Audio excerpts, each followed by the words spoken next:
Comment prendre soin de ces intestins de notre premier cerveau?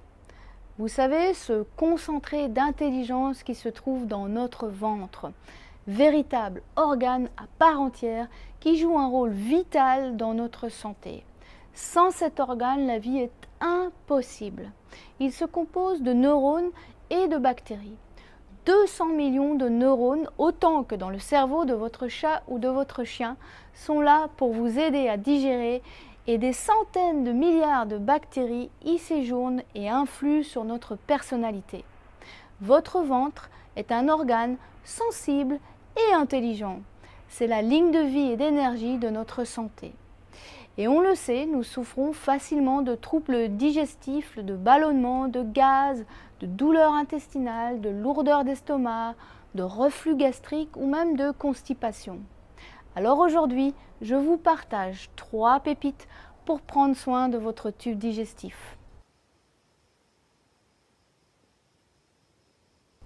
Avant d'entrer dans le vif du sujet, si vous n'êtes pas encore abonné à notre chaîne YouTube, je vous invite à le faire maintenant en cliquant en bas à droite de cette vidéo sur le bouton s'abonner. Pour bien comprendre comment prendre soin de vos intestins, il faut d'abord comprendre leur fonctionnement et le rôle des bactéries. Il y a 1000 fois plus de bactéries en nous que d'étoiles dans notre galaxie. Il y a 100 fois plus de bactéries en nous que de cellules dans notre corps. Cela représente 1 à 2 kg de bactéries. Nous sommes donc plus bactéries qu'humains. Il y en a à l'intérieur de nous et à l'extérieur de nous. On peut donc dire que nous sommes hybrides. Notre tube digestif a la taille d'un terrain de tennis. Il fait 7 à 8 mètres de long et 4 cm de diamètre. Ce tissu ou épithélium est tapissé de villosités dans lesquelles habitent 100 000 milliards de bactéries. Et ce sont nos bactéries qui digèrent ce que nous n'arrivons pas à digérer et génèrent de l'énergie. Les cellules épithéliales de l'intestin sont solidaires et assurent l'imperméabilité des intestins. C'est ce qu'on appelle les jonctions serrées.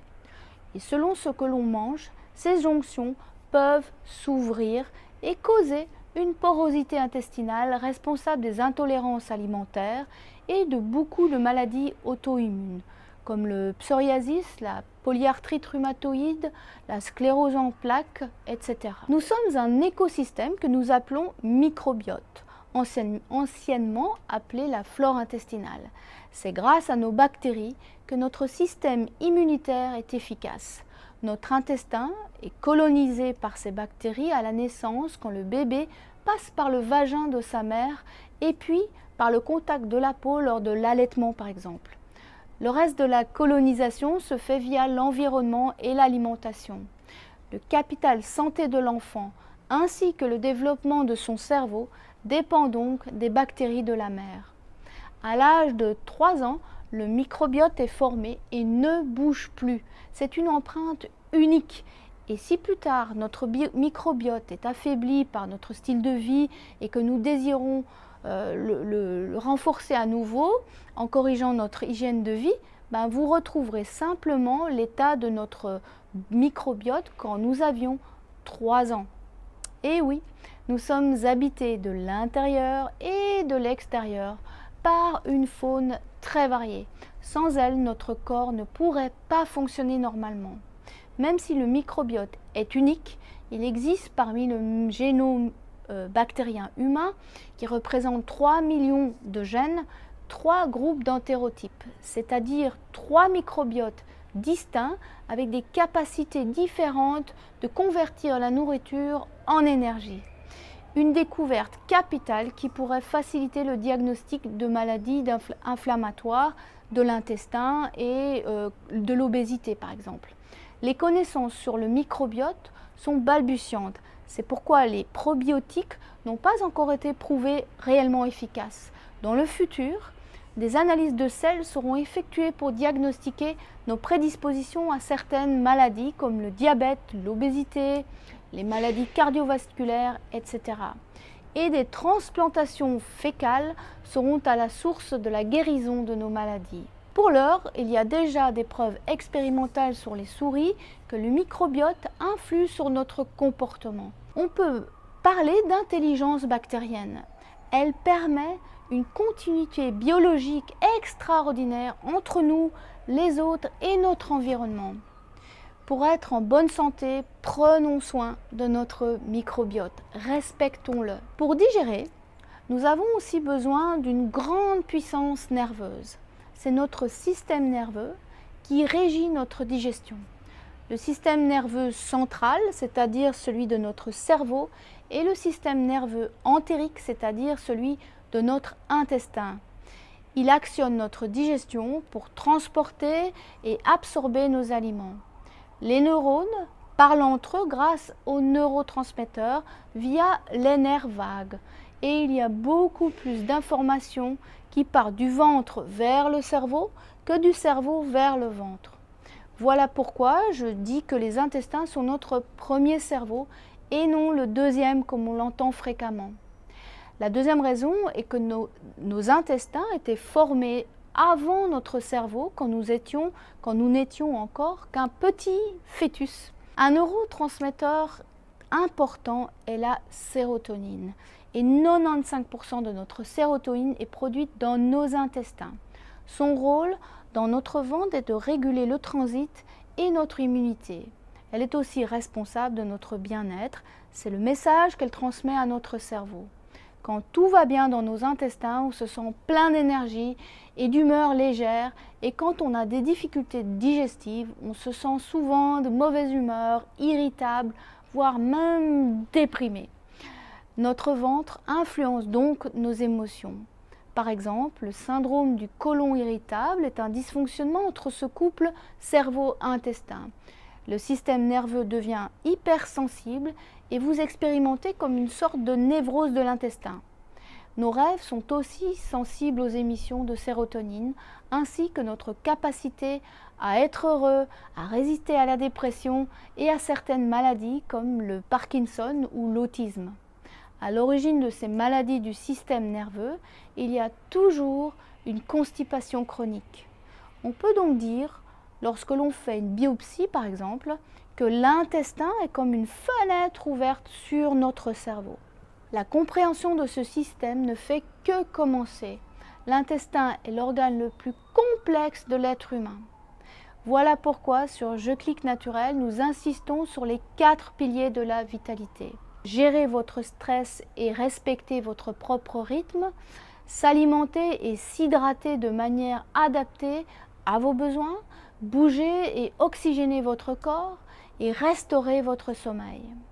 En effet, c'est avant tout notre rythme de vie qui influe sur notre système nerveux et donc directement sur notre digestion. Puisque je vous le rappelle, la digestion est régie par le système nerveux. Puis c'est ce que l'on mange qui modifie notre composition bactérienne, notre microbiote.